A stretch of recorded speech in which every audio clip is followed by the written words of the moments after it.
لیکن نجوم سے اتنا لگاؤ نہیں جتنا میرا ہاتھ سے. ہاتھ بنیادی طور پہ ایسی چیز ہے کہ جو آپ کی ساری کی ساری پوری کی پوری ذہنی باڈی کی پیغامات یہاں لے کے آتا ہے. آپ کی شخصیت کا آئینہ دار ہوتا ہے. بڑے بڑے علماء نے ہاتھ دکھایا. مولانا مودودی نے ہمارے سامنے ہاتھ دکھایا تھا. ہمارے استاد ہوتے تھے ایم ملک صاحب, ہاتھ دیکھتے تھے, ہم ان کے چھوٹوس کے طور پہ ساتھ چلتے تھے. وہ ہیڈ آف دا ڈپارٹمنٹ تھے.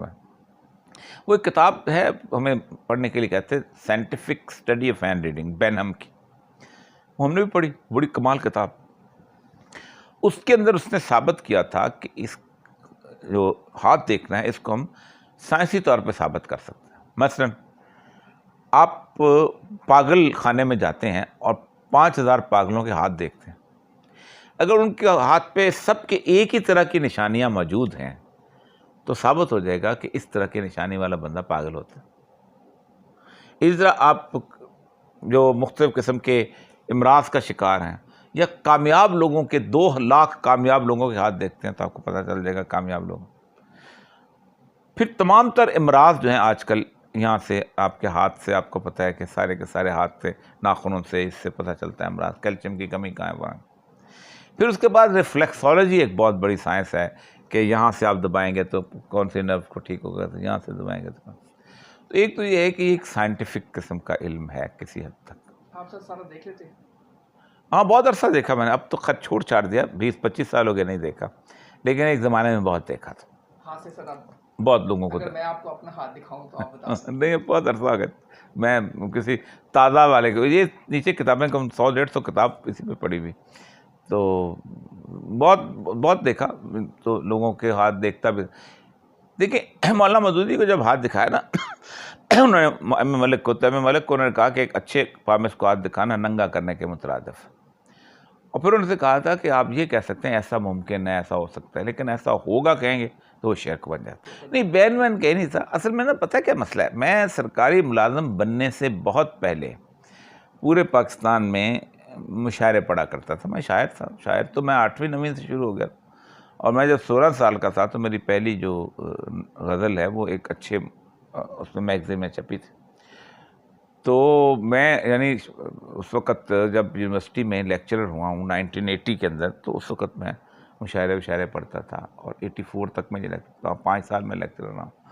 تو جب میں سول سروس میں آیا تو اس وقت آپ مجھے سول سروس اکیڈمی میں 1984 دسمبر میں, تو ہر سال ایک مشاعرہ ہوتا ہے. تو وہ جو پہلا مشاعرہ تھا اس سال کا, اس کی جس سے نظامت میں نے کی تھی, جس میں احمد نعیم قاسمی صاحب, تو منیر نیازی اور اسلام امجد, بڑے بڑے لوگ اس میں آئے تھے. اس کے اندر اگلے سال بھی جو مشاعرہ ہوا تو اس کے اندر بھی میں شامل تھا. ایک تو یہ ہے کہ میں شاعر کے طور پر پہچانا جاتا ہے. دوسرا یہ ہے کہ 1988 میں پہلی کتاب آئی ہے میری قامت شاعری کی, تو اس میں بڑے لوگ آئے تھے. تو بڑے لوگوں نے آ کے وہاں پر گفتگو کی تھی, جس میں سے قبر کار کشفی صاحب تھے, اسلام امجد تھے اس وقت, عطا اللہ قاسم, بہت لوگ تھے. بہت بڑی تقریب ہوئی تھی. تو انہوں نے کہا تھا کہ میں میری شاعری میں ایک سینیریو ہے, اسکرین پلے ہے, ڈائلاگ ہے, تو مجھے ڈرامہ لکھنا چاہیے. تو ہمارے دوست ہوتے تھے جنرل مینیجر اس وقت ٹی وی کے مصطفیٰ مندوخیل, وہ بڑے عرصے سے میرے پیچھے پڑے ہوئے تھے ڈرامہ لکھو, کیونکہ کوئی نہ بہت کم لوگ ملتے تھے. اب انہوں نے کہا اب تو مور لگ گیا تھا, تو میں نے پھر ڈرامہ لکھنا شروع کیا. تو میں نے کچھ 17 سال ڈرامہ لکھا ہے, جن میں میرے پاس 2 پاکستان ٹیلی ویژن کے 2 بیسٹ پلے رائٹ کے ایوارڈ ہیں. ایک 2007 میں ملا تھا اور ایک 2017 میں ملا تھا. اور اس میں بھی لوگ مجھے مطلب جانتے تھے سارے کے سارے. تو 1997 میں ملے, 2007 میں ملے, 2007. تو 97 کا تو بلکہ یہ تھا کہ 87 سے 97 تک 10 سال والا ایوارڈ تھا. تو پھر میں نے 5 سیریل لکھی. تو وہ جب میں نے کالم لکھنا شروع کیا, یہ ذرا سا مشکل کام تھا. اور اس وقت تو 9/11 ہوا تھا, اور میں نے سوچا کہ مجھے لکھنا چاہیے, کیونکہ اس وقت امت مسلمہ کی آواز بہت ضروری ہے. مجھے اللہ نے اگر قلم دیا ہے تو مجھے اس کے لیے آواز اٹھانی چاہیے. وہ ذرا مشکل تھا. تو شروع میں مجھے انہوں نے کہا کہ بلوچستان میں پوسٹڈ ہے, وہاں خوار ہو رہا ہے, اس کو غصہ نکالنے دو. لیکن وہ بعد میں ریئلائزیشن ہوئی, تو وہ یہ تھا کہ پہلے سال ہی مجھے آل APNS کا جو بیسٹ کالمسٹ کا ایوارڈ مل گیا. اب وہ اتنا اسٹیبلش میں ہو گیا تھا کہ اب مجھے وہ ہلانا ذرا مشکل ہو گیا, میرا ایک ڈر سا بیٹھ گیا تھا. لیکن مجھے انہوں نے ایک کام کیا کہ انہوں نے 16 سال میں بعد میں رہا ہوں نوکری میں، وہ مستقل وہ جو کھڈے لائن پوسٹنگ ہوتی ہے نا وہ دے دی، ڈائریکٹر نہیں پایا لگا دیا، آرکیالوجی لگا دیا، اس کے بعد لائبریریز کا سیکٹری لگا دیا، بس اس طرح کی چیزیں کی. تو یہی وجہ ہے کہ جس کی وجہ سے کہ میں مستقل طور پہ یہ اس میں اوریہ مقبول جان کیسے بنا؟ نہیں، یہ تو اللہ تعالیٰ کی ایسا ڈیسٹنی پوائنٹ ہوتا ہے جو آپ سمجھتے ہیں کہ یہ میری اچھی پوائنٹ تھا یا نہیں، میرا خیال ہے اللہ تعالیٰ کی ایک ڈیسٹنی ہوتی ہے. میں آپ کو بتا دیتا ہوں، بیسیکلی ہر بندہ خواب دیکھتا ہے بچپن میں نے بھی خواب دیکھے بچپن میں، لیکن ایسا لگتا ہے کہ مجھے اللہ نے وہ خواب دکھائے ہی نہیں جو اس نے پورے نہیں کیے. مثلا بچپن میں سوچا ہوتا تھا کہ کون سے لوگ ہوتے ہیں جن کی شاعری کی کتاب آتی ہوگی، تو میں بھی شاعری کرتا تھا، چھپتی تھی میری اللہ شاعری کی کتاب آئی. کون سے ایسے لوگ ہیں جن کی شاعری لوگ گاتے ہوں گے، تو میری شاعری لوگوں نے گائی بھی، بے شمار نظمیں گائی گئی. پھر مجھے لیکچر بننے کا شوق تھا. اللہ سوچتا تھا کیسے لوگ ہیں جو لیکچر بنتے ہیں زبردست قسم کی. اور تو میں بجائے اس کے کہ کسی کالج میں لیکچر ہوتا، میں براہ راست یونیورسٹی میں لیکچر بنا. پھر ایک اور میرے ذہن میں جو سوچ تھی کہ ڈرامہ اس وقت آ گیا ہوا تھا کہ کیا میں اس طرح جیسے بانو آپا لکھتی ہیں، امجد سامجد لکھتے ہیں، شفاق صاحب لکھتے ہیں، کیا میں بھی ڈرامہ لکھ سکتا؟ میری اللہ تعالیٰ 5-7 سیریلز ہیں.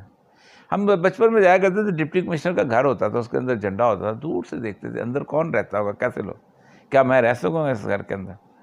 میں کم از کم 3 ڈسٹرکٹ کے اندر کو 7 سال میرے گھر پہ وہ جھنڈا لہراتا رہا اسسٹنٹ کمشنر.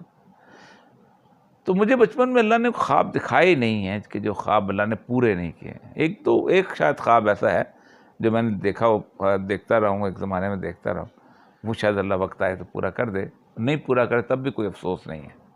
حق میں بات کرنے کی تو قیمت آپ ہمیشہ چکاتے ہیں. پہلی بات ہے کہ عمران خان صاحب سے آپ کو یاد ہے، میں جب گورنمنٹ میں تھے میرا کوئی ایسا ان سے نہ تعلق تھا، لیکن تھرو آؤٹ ہمیشہ جو میں نے کالم بھی لکھے ہیں، مشرف دور میں بھی مظلوم کی حمایت کے لیے لکھے. اس کے بعد میں نواز شریف تھا، اس وقت میرا کوئی تعلق نہیں تھا، میں نے لکھتا تھا اس کو. اس کے بعد بے نظیر کے دور میں مظلوم جتنے بھی لوگ تھے، یہاں بھی عمران خان ایک مظلوم آدمی تھا، مجھے حمایت کرنی چاہیے. لیکن یہ جو 2 سال ہیں، یہ 2 سال میں نے 70 سال تقریباً میری عمر ہونے والی ہے، 10 سال کی عرصے میں میرا تقریباً سیاسی شعور بن گیا ہوا تھا.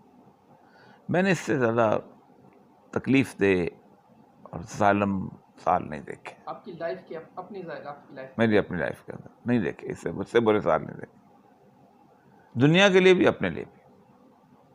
بچے بھی ہوئے، آپ گرفتار بھی ہوئے. جی، میں پہلے دفعہ تو ابڈکٹ ہوا تھا، لاپتہ ہو گیا 3 دن کے لیے. دوسری دفعہ میں گرفتار ہوا 3 مہینے کے لیے. پاکستان کلیپس کر گیا، میرے نزدیک پاکستان کلیپس کر گیا، گر گئی ہے عمارت. سر کوئی امید یا کوئی ریگریٹ؟ عمارت جب گر دیتی ہے پھر لوگ اس کو بناتے ہیں. اب لوگوں کے سروں پہ چھت نہیں رہ گئے،